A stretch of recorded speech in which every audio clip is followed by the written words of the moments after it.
Пять лет назад Соня развелась. И теперь кажется, что у нее в сутках не 24 часа, а все 36.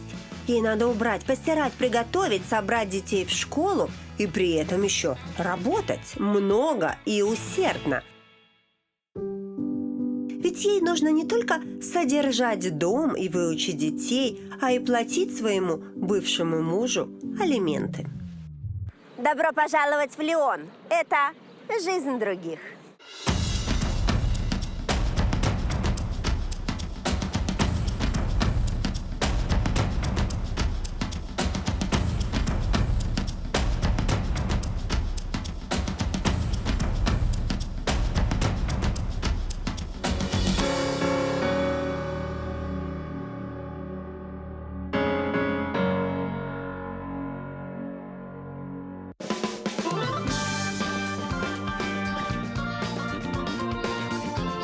Жители Лиона любят вкусную еду и вино, искусство, красивую одежду и размеренный образ жизни. Ну, вы скажете, что так можно сказать про всех жителей Франции.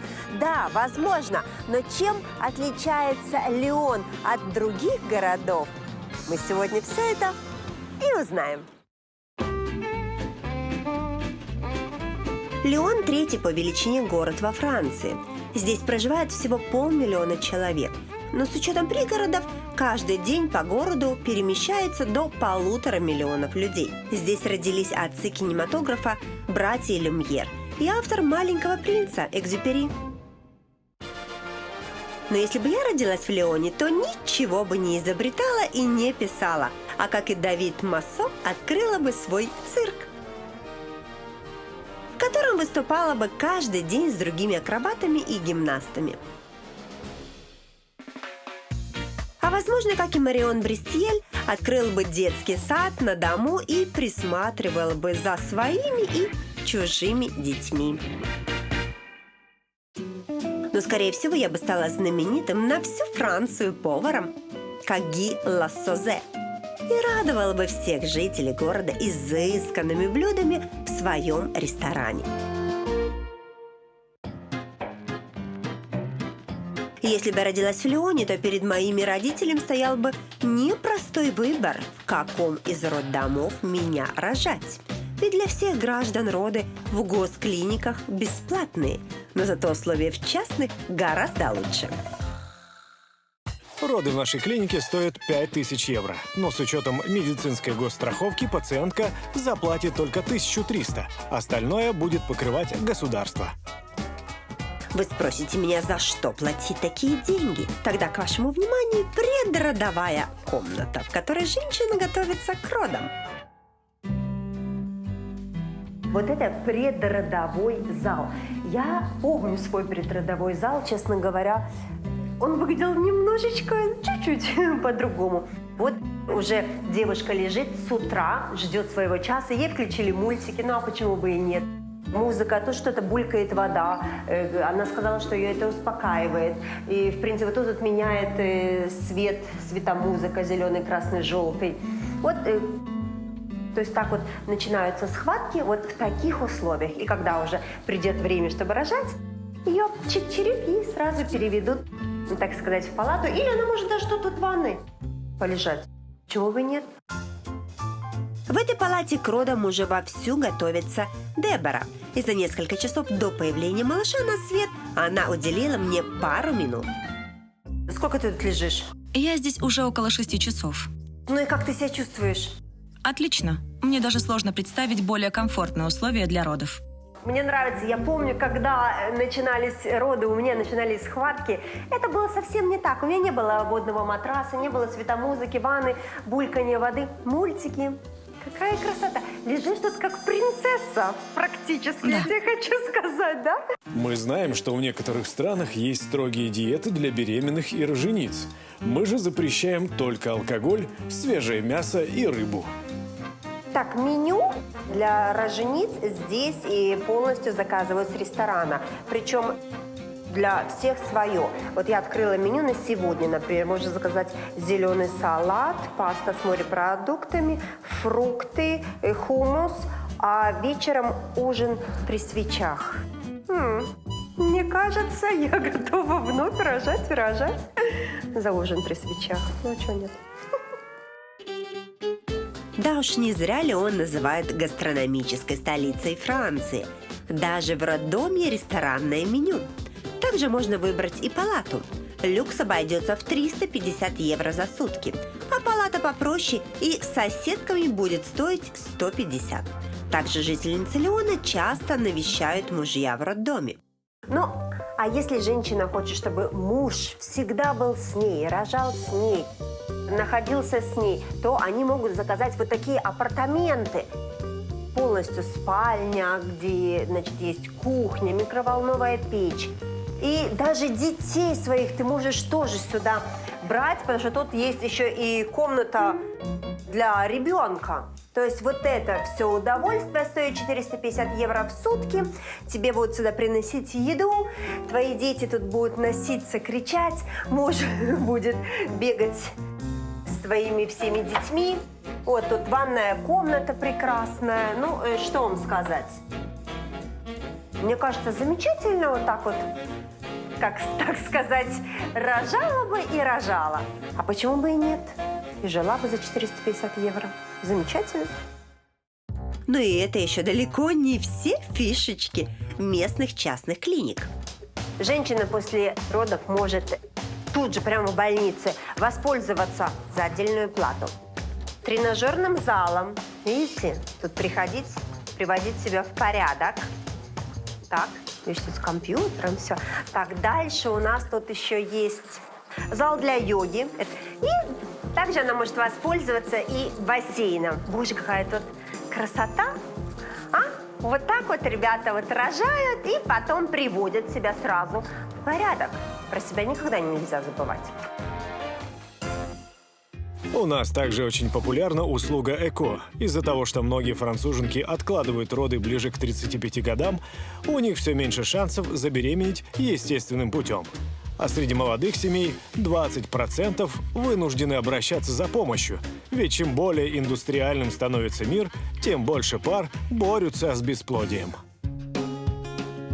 Французская медицина считается одной из ведущих не только в Европе, но и в мире. Если вы захотели родить в Лионе, получить онлайн-консультацию, точный диагноз и пройти лечение, но вы не говорите по-французски и не знаете, как выбрать врача или клинику, обращайтесь во французскую компанию Remedy, которая организует поездку и сопровождение.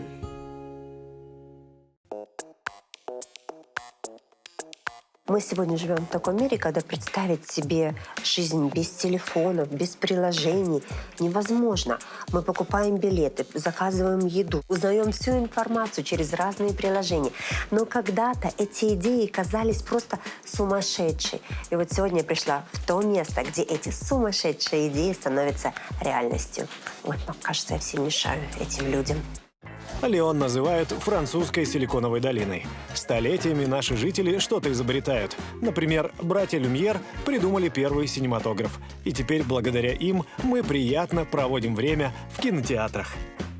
Ежегодно множество компаний рассматривает сотни заявок, из которых лишь немногие получают грант и начнут разработку своей задумки.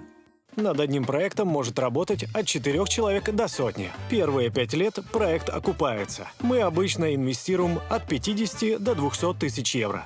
Кто же инвестирует десятки миллионов и на этом зарабатывает миллиарды? Если вы думали, что стартапы – это социальные сети, компьютерные игры и прочие развлечения, то вы глубоко ошибаетесь. Стартапы – это также разработка проектов по спасению экологии и создание жизненно необходимых имплантов. 15 лет назад я создал имплант, который помогает детям и взрослым, страдающим от сколиоза. На данный момент он улучшил жизни 180 тысяч людей в 43 странах мира. Компания, которая когда-то вложила 20 миллионов долларов в имплант Жака, спустя 15 лет заработала на этом 386 миллионов. Сам же хирург на протяжении 10 лет получал проценты с продаж, а сейчас работает над новым изобретением. Раньше операции при сколиозе были очень болезненными и требовали долгой реабилитации. Сегодня же мы работаем с коллегами над новым имплантом. Он будет вживляться малоинвазивным способом в лаборатории, и на следующий день пациент уже сможет безболезненно передвигаться. Такие врачи, как Жак, которые занимаются частной практикой, в месяц могут зарабатывать от 10 тысяч евро. А вот их коллегам из госучреждений повезло меньше, и они зарабатывают около 4 тысяч. Учителя в школах получают 1,5–2 тысячи. А вот Марион, практически не выходя из дома, зарабатывает до 3 тысяч евро. И я сейчас покажу вам, как ей это удается. Господи. В общем, тут 4-й этаж, как, я не знаю, как 8-й. Итак, мы с вами попадаем... сейчас отдышусь. В общем, попадаем в обыкновенную лионскую квартиру. Вот тут вот заходишь в коридор. Вот тут вот ванна. Ага, вот ванна. Видишь? Унитаз, душ. Все спокойно, понятно. Все такое маленькое и уютненькое. Так, идешь в коридор, тут много всякой ерунды. Сюда заходишь, сразу кухня и большая столовая, пианино. Видишь, тут крыша уже, дальше выше некуда. Там, я вижу, спальня. И так вот идешь, а тут раз, и попадаешь в детский сад. Вы сейчас думаете, в чем дело? Все очень просто. Государственные сады часто работают до обеда, а цены на частные могут опустошить любой семейный бюджет. Поэтому домашний детский сад – настоящее спасение для работающих родителей. Так, ну вот тут вот спальня для детей. Вот тут раз кровать, 2, 3 кровать. Тут же есть и игрушки, какие-то ящики. То есть места мало, но 3 ребенка может спать. Идем дальше. Так как декретный отпуск длится всего 6 недель до родов и 10 после, то в таких садиках часто оставляют и грудничков. Здесь 2-я спальня, где может спать маленький ребенок в такой люлечке и еще один ребенок. То есть, мне, знаешь, что интересно? Это же квартира. То есть, игровую я видела, 1 спальню видела, 2-ю спальню видела, ванну видела, кухню видела. А где спит хозяйка? Спальня у людей где? То есть дети, везде детский сад. А людям же надо как-то жить, в конце концов, чтобы этих детей делать. Ой, Господи, ну так и же. Чтобы открыть такой сад, необходимо иметь профильное образование и иметь жилье, соответствующее ряду требований. Всем, кто проходит проверку, выдают лицензию, которую необходимо подтверждать каждые 5 лет. И вот я искала в детском саду спальню для хозяйки дома, не побоюсь этого слова, и мне дали подсказку. За ширмой. Иди сюда. И вот тут так вот эту дверца открывается, и вуаля! Вот так вот и живут хозяйки частного детского сада. Стоит такой детский сад 4 евро в час. И в среднем дети проводят здесь по 8 часов, пока их родители на работе. Марион, честно сказать, твоя квартира, она настолько такая уютная. И, знаешь, даже просто я не могу поверить, что здесь у тебя еще могут бегать столько много детей. Сколько детей у тебя может быть, не знаю, в один день? Ко мне приводят 4 детей. 3 трехлетки, 1 полуторагодовалый и 3 моих более взрослых детей. 7 детей. И как ты с ними одна справляешься? Прислушиваюсь к детям и принимаю во внимание их желания. Какая ты одна? Кажется, надо прислушиваться к детям. Их 7 человек, когда, знаешь, каждый «хочу конфетку, хочу спать, хочу...» Как можно? Это же можно сойти с ума. Ну, ты же видишь, вот я поэтому и не воспитатель. Я бы уже сошла бы с ума. Когда-то я открывала сад ради своих детей, чтобы самой их воспитывать и еще помогать своим работающим соседям, которые не могли устроить своих малышей в сады. А когда ты отдыхаешь, выходные у тебя есть? Я отдыхаю в субботу и воскресенье. Часто и в среду тоже у меня выходной. Слава богу, что ты в среду еще тоже не работаешь. Боже мой, вот это вот... Для меня женщина-героиня, слышишь, 7 человек вот это вот бегает, скачет, если они все плачут. В детских садах все время проблема, потому что не хватает персонала, потому что одна воспитательница не может справиться с 10 детьми, то есть воспитательница с нянечкой, понимаешь, а ты тут одна. Понимаешь, вот, посмотрите, пожалуйста, вот сейчас вот перед вами героиня. Я в шоке. Поначалу я не придала значения тому, что в среду у Марион выходной. Но придя в местную школу, я поняла, почему так. Когда я училась в школе, я мечтала, чтобы выходных дней было больше, чем учебных. Жалко, что я тогда не училась в Лионе. Так бы отдыхала целых 3 дня. О, Господи, что бы я только не делала. Спала бы, и ела, и спала еще. Вот, правда, длится это удовольствие не так долго. В младшей школе все отдыхают по средам. Но с 11 лет, когда переходишь в колледж, то учишься уже все 5 дней в неделю. Многие родители тоже могут брать выходной в среду, чтобы провести со своим ребенком больше времени. Но если в младших классах необычный для нас график обучения, то в старшей школе есть непривычный для нас урок нравственности. Уроки нравственности проходят 2 раза в месяц. На них мы говорим о гражданских правах, о дискриминации по каким-либо признакам и учим наших детей принимать окружающих и мир вокруг нас таким, как он есть. На этих уроках нет запретных тем. Мы обсуждаем и религию, и громкие события в мировой политике, и даже темы, связанные с сексуальной ориентацией. Гуляя по школе, стоило мне на секунду подумать, что все мне понятно и знакомо, как я увидела кое-что необычное. В школу дети приезжают на поезде, на автобусе, на велосипеде, а некоторые даже на скейтах. И тут есть, видите, такая вот подставочка. Приезжает, поставил скейт и в школу. Ой, Господи, как жалко, что в моих дореволюционных временах школьных такого не было. Скейтами мы чаще всего пользуемся уже перед самой школой, по дороге от метро или автобусной остановки. Несмотря на то, что государственные школы в Лионе бесплатные, большинство родителей стараются отдать своего ребенка именно в частную школу. Ведь образование в них считается более качественным. Наши частные школы доступны для многих. В зависимости от доходов родителей они будут стоить от 40 до 180 евро в месяц, включая обед в школьной столовой. Интересно, а чем кормят детей в школах гастрономической столицы Франции? Итак, сегодня на обед в школе курица, рыба жареная, рыба в соусе, морковь, картофельное пюре, йогурт, бананы, шоколадный мусс, булочки с шоколадом, масло, сыр, мясной паштет с соленым огурчиком, морковка и кускус.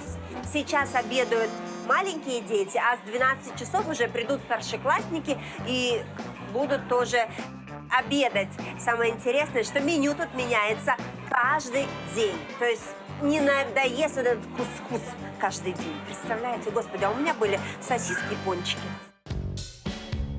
Учитывая, что занятия иногда затягиваются до 6, а то и до 7 вечера, плотный и сытный обед не будет лишним. Так долго учатся не только школьники, но и студенты частенько задерживаются в университетах на парах.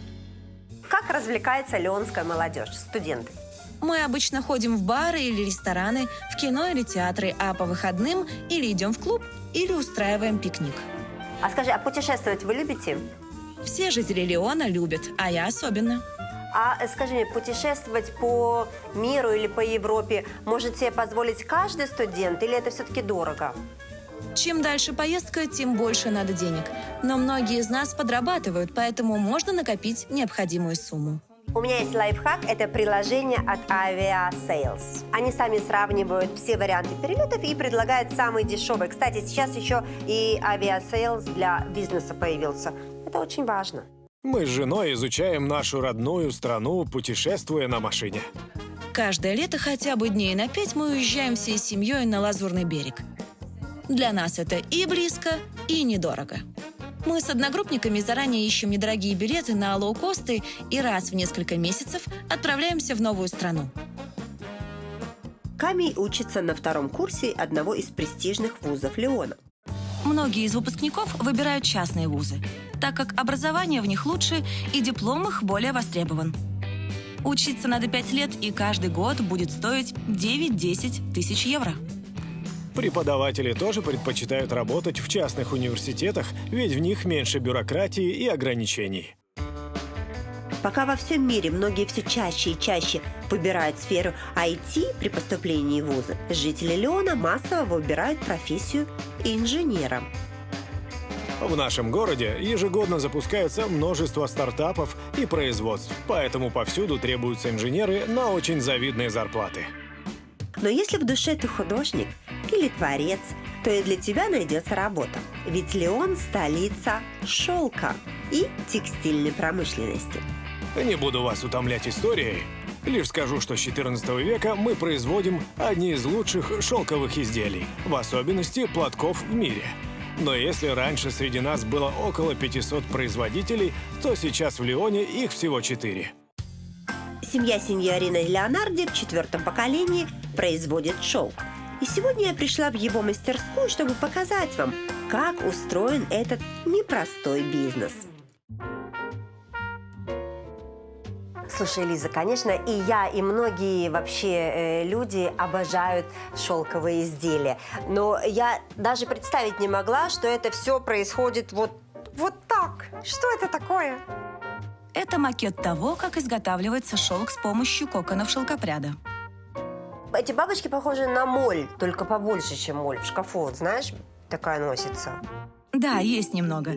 Все дело в том, что есть дневные разноцветные бабочки, а есть ночные, поэтому они белые. Это, знаешь, как есть ночная бабочка, даже песня про нее есть. Как бы все про нее знают. А скажи мне, вот из такой, я не знаю, как это, домика, сколько нить получается? Примерно 1 километр. 1 километр нити получается? Да, 1 километр. Вот из нее? Да. На изготовление одного платка в квадратный метр понадобится 500 таких коконов. А на разработку дизайна одного платка и запуск производства уходит примерно 3 месяца.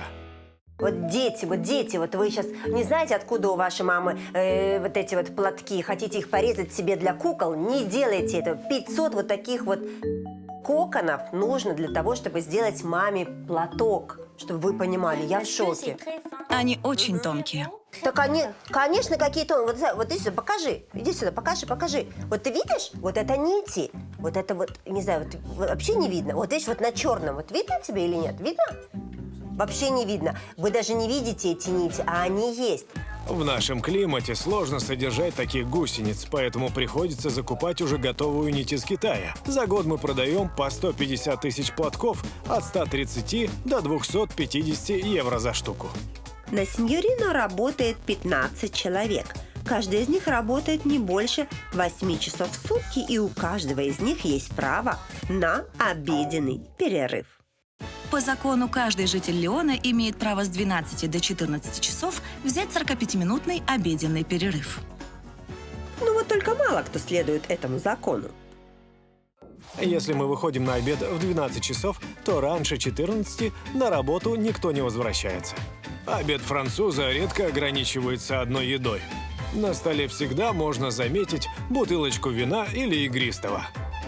Французы, в принципе, не обедают и не ужинают без вина и сыра. Я не имею ничего против того, чтобы мои работники выпили 1 или 2 бокала за обедом. Если это не будет мешать их работе, пусть расслабятся. На то нам и дан обеденный перерыв. Приезжая в один из самых красивых городов Франции, хочется остановиться в особенном и знаковом месте, таком как Интерконтиненталь Лион. Отель находится в старинном здании. Уютные номера с видом на реку, ресторан с блюдами местной и современной кухни от молодого и талантливого повара Матье Шаруа, а также бар под 32-метровым куполом, внесенным в список ЮНЕСКО, сделает вашу поездку незабываемой. Главное успеть вовремя попасть в кафе или ресторан, ведь в Лионе они готовят завтраки, обеды и ужины в определенное время. Завтраки можно съесть до 10 часов утра, обед с 12 и максимум до половины третьего. А вот ужин раньше 7 часов вам никто не приготовит. Поэтому, если не хотите есть в туристических кафе, запаситесь терпением. И жители Лиона терпят, ведь практически никто из них не любит стоять у плиты и готовить еду на всю семью на неделю вперед. В Лионе более 40 ресторанов со звездой Мишлен и сотни не менее хороших заведений, но без каких-то наград. Поэтому по вечерам мы с семьей не сидим дома. И заглянув в один из ресторанов, я теперь прекрасно понимаю жителей Лиона. Лион считается столицей французской гастрономии. Но когда я пришла и вижу вот эти блюда, я, честно сказать, во-первых, в это верю, а во-вторых, это просто потрясающе. И аромат, и вид, и красота. И я уверена, что и вкус. Какая диета, дорогие мои девушки, забудьте. Булки, профитроли, десерты, мамма мия, господи, выключай. Паштет в слоеном тесте с артишоками и трюфелем, патан-пантин с шаршем и винным соусом, трюфель с фуагра, ромовая баба и не только. Все это приготовил мне один из лучших поваров Франции Ги Лассозе в своем популярном ресторане. И несмотря на то, что все блюда выглядят изысканно, в 2019 году его лишили звезды Мишлен. В Лионе тайные инспекторы под видом обычных посетителей приходят в рестораны и оценивают кухню. После такого визита они могут либо присудить, либо лишить звезды Мишлен. Мне объяснили, что несмотря на изысканную подачу и вкус, сами блюда не считаются модными, поэтому теперь я владелец обычного ресторана. Но на посещаемость отсутствие звезды никак не отразилось. Ведь Ги обладает еще более престижной наградой лучшего повара Франции. Такие награды, в отличие от звезд, присуждаются раз и навсегда. Но кроме почета, она меня обязывает обучать молодых шефов и передавать им свои знания. Все лионцы завтракают в определенное время, обедают в определенное время и каждое воскресенье ходят на рынок поля Бакюза.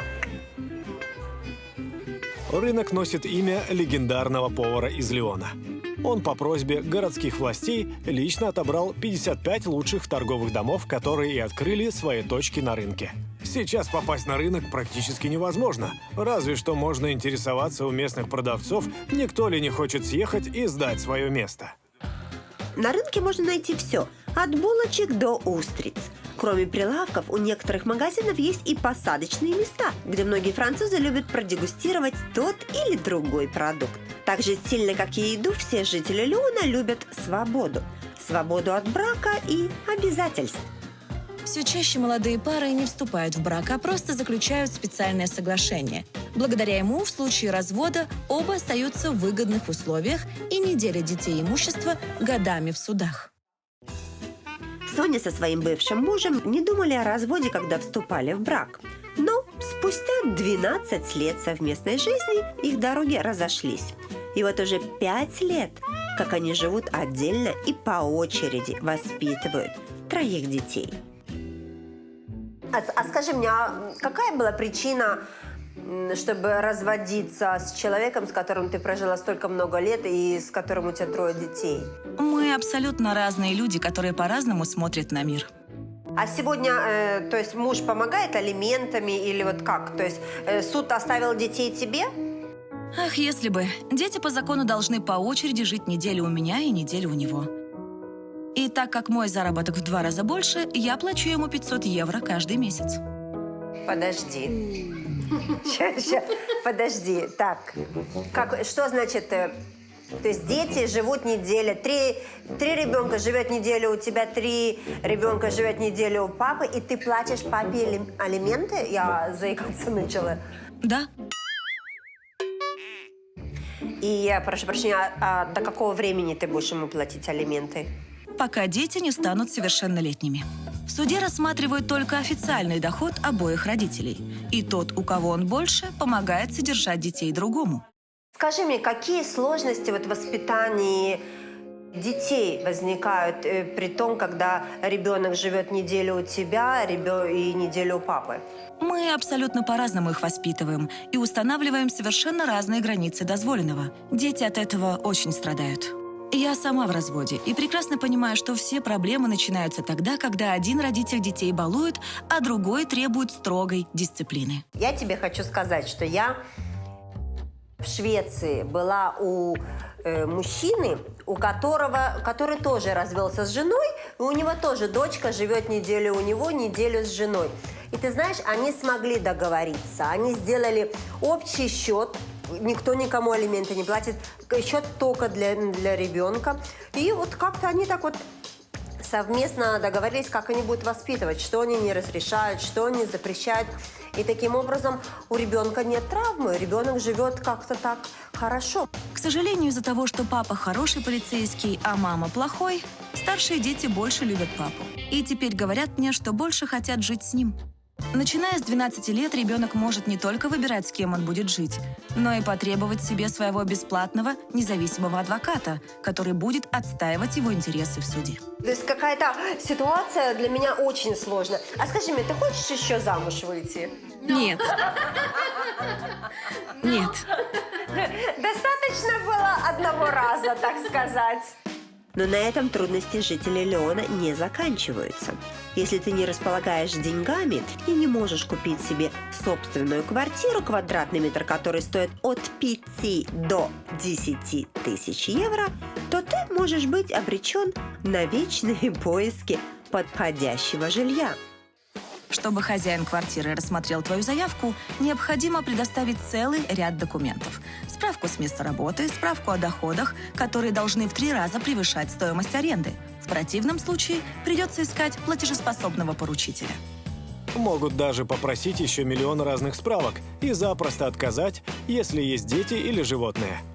Может показаться, что правила просто варварские, но этому есть очень логичное объяснение. Прекрасная квартира в Лионе, в центре города. После ремонта, с мебелью, с техникой сдается 1200 евро в месяц. Хозяева рады были бы ее сдать, но боятся. Монстры всякие, привидения. Нет, боятся они не привидений, а боятся они потому, что закон на стороне квартирантов. И с учетом огромного количества иммигрантов твою квартиру могут запросто оккупировать, и ты не сможешь никого из нее выселить. Даже имея договор аренды на руках, съемщики квартиры защищены гораздо больше, чем сам хозяин. По закону с 31 октября по 31 марта нельзя никого выселить, даже если тебе задолжали за все эти месяцы аренду. В моей практике был случай, когда хозяин добивался выселения квартирантов через суд. И только когда суд установил, что на его территории проживают незаконно, приехали полицейские и попросили всех на выход. Несс регулярно по долгу службы помогает своим клиентам искать жилье, поэтому просто собаку на этом съела. Ей с мужем повезло гораздо больше. Они живут в своей новенькой квартире в престижном районе города. И сегодня они пригласили меня в гости на небольшой семейный ужин. Так, хорошо, ну, мне нравится, что собака тоже сидит, как и мои, прямо так все время сидят. А как вообще вы проводите вот с семьей выходные? С утра мы едем к чьим-то родителям и готовимся к семейному воскресному обеду. Потом проводим время с Габриэлем, гуляем по парку, веселимся. Воскресный день обязательно должен пройти в кругу семьи. Мужья с женами часто спорят, у чьих родителей они будут в это воскресенье. А вы давно женаты? Уже лет 12. Уже долго, да. Ну и как вы, вот расскажите, вот как вот вообще во французских семьях? Вы ругаетесь, вы выясняете отношения, или вы 12 лет живете душа в душу? Не знаю, как у других, но мы с женой оба темпераментные и частенько ругаемся. Еще как ругаются. Покажи как. Вот так кричат. Вот, ребенок никогда не даст соврать, понимаете? Потому что, конечно, ругаются родители. Но, слышь, Габриэля, скажи мне, кто больше ругается, мама или папа? Оба шумные. А вот мне вот интересно, как у вас вот отношения между вами? То есть, если вот вы ругаетесь, кто первый идет мириться? Он первый. Я очень злопамятная. Обижусь, уйду в другую комнату и сижу дуюсь. Пока он не придет, я буду дуться. Вот это, я понимаю, нормальная женщина, знаешь, это когда вот надо быть мудрее, вот это вот первое подойти. Ой, терпеть не могу вот эти вот майсы. Купить квартиру паре помогли частично родители, но основную сумму они взяли в банке. На коммунальные услуги каждый месяц уходит порядка 300 евро. А вы хотите еще одного ребенка? Нет. Нет. Я обожаю родителей. С нами сложно. Это ты так считаешь, что слишком сложно вами заниматься? Почему? Как ты думаешь, сложно вами заниматься?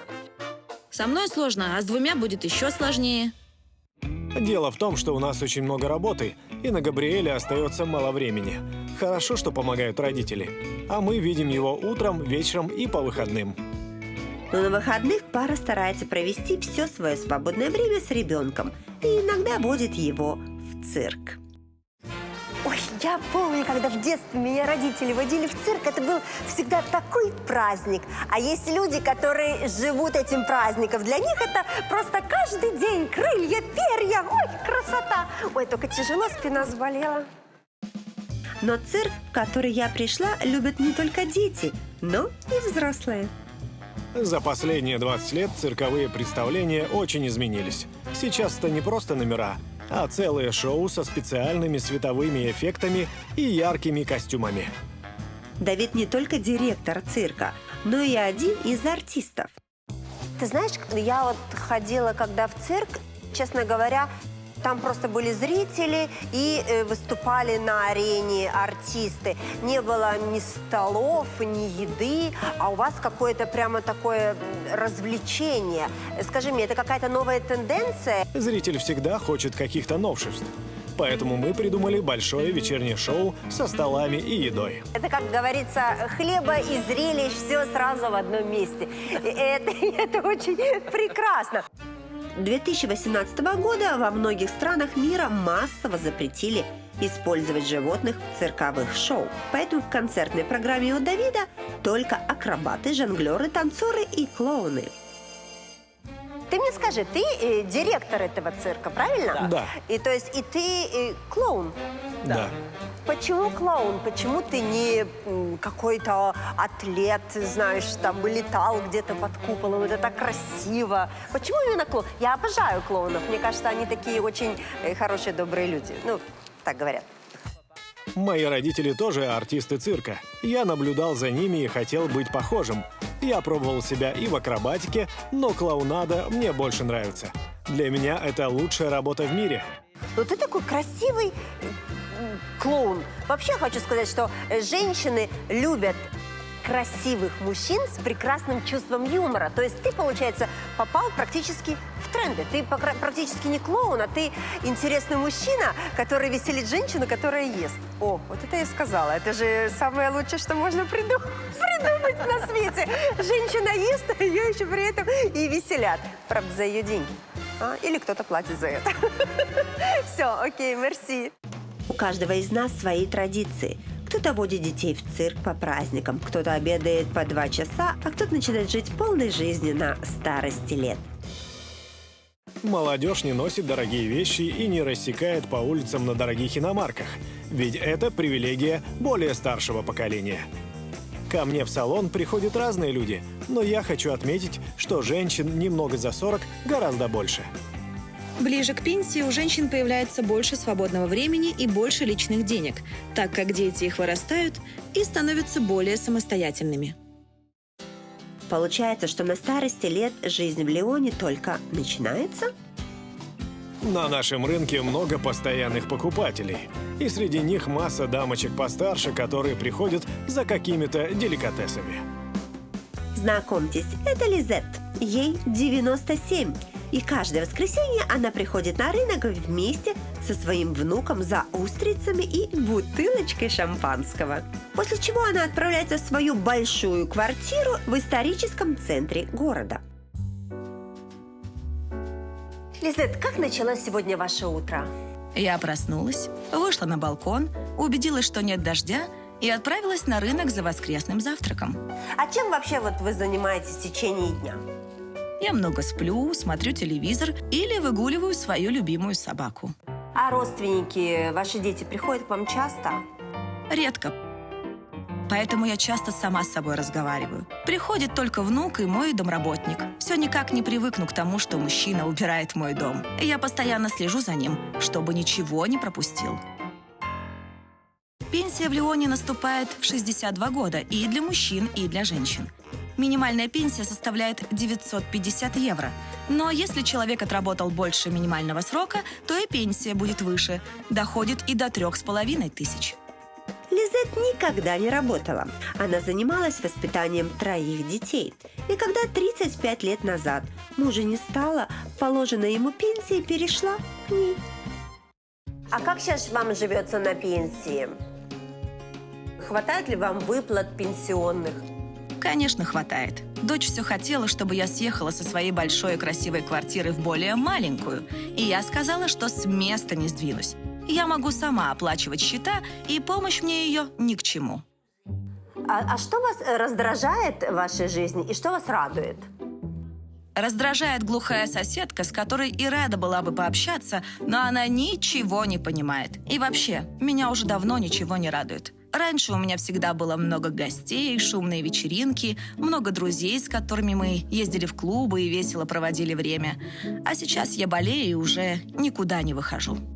Если посмотреть вот на 97 лет, это так, мне кажется, прекрасно долго. Вот если посмотреть назад, вы бы что-то изменили в своей жизни раньше, если была бы такая возможность?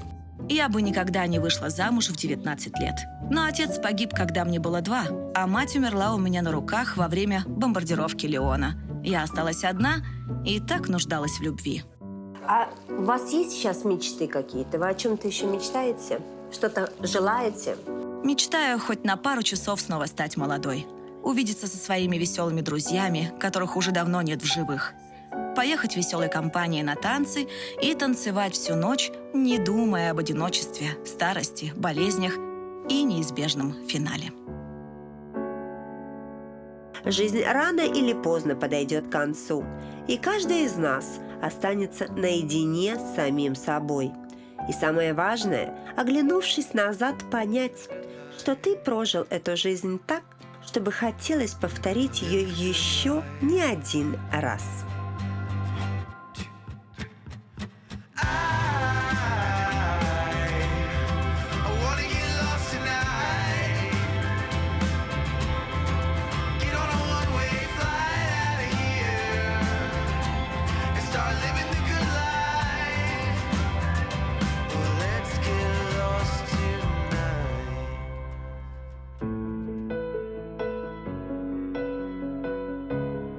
Если бы я родилась в Лионе, то в школе меня бы учили не только математике, но и нравственности. Я могла бы официально не выходить замуж, но при этом иметь семью. На пенсии одевалась и следила бы за собой еще лучше, чем в молодости. Но самое главное, что, как и все жители Лиона, я могла бы Не представлять своей жизни без еды. Осторожно заводить знакомства, но быть готовой на все ради друга. Много путешествовать. Быть открытой. Любить жизнь и людей вокруг себя. Ценить свою жизнь и радоваться каждому моменту. мы можем долго сравнивать свою жизнь и жизнь других. Мы можем искать сходства и отличия, жалеть или радоваться, что у нас все по-другому. А можем жить так, чтобы не о чем было жалеть. А другим захотелось бы подражать и быть похожими на нас.